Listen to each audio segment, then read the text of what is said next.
Are you thriving in the middle of a pandemic? Could you be? Should you be?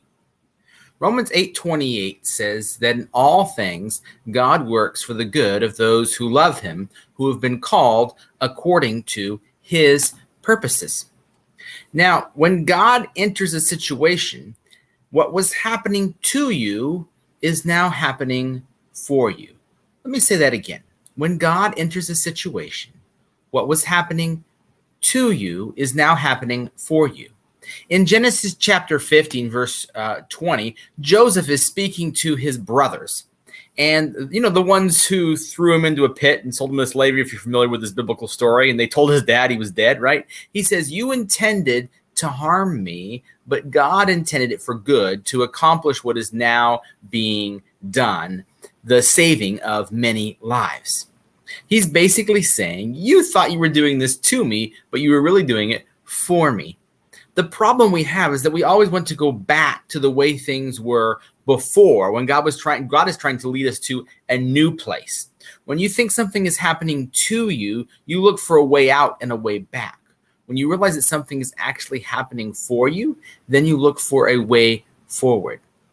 Now, Joseph was actually really amazing at this, right? We have no record of him trying to escape from slavery or get back to his family. Instead, he looked for what God wanted him to do in the place that he was planted, and he did that with faithfulness. He pivoted, which is what we have to do if we're going to experience everything that God wants for us. If we're pining for what we lost and trying to get back to it, we'll miss out on the great good that God has for us.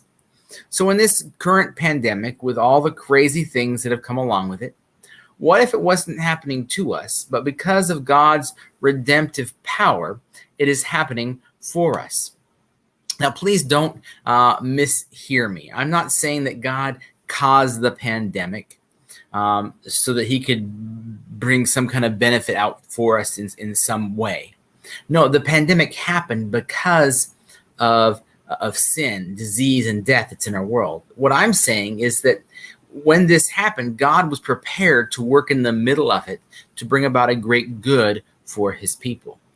Now, the problem is when things change, it's human nature for us to want to try and get back to the way things were.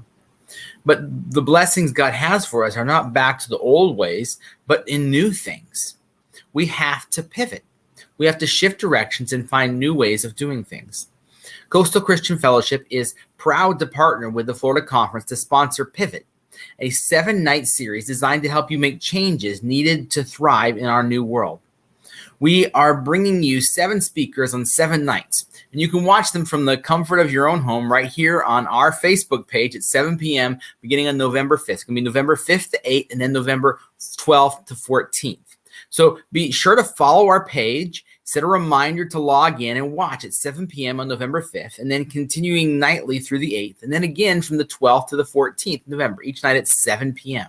For more information, visit the website at the bottom of the screen here, floridaconference.com/pivot. And God bless. I hope to catch you there.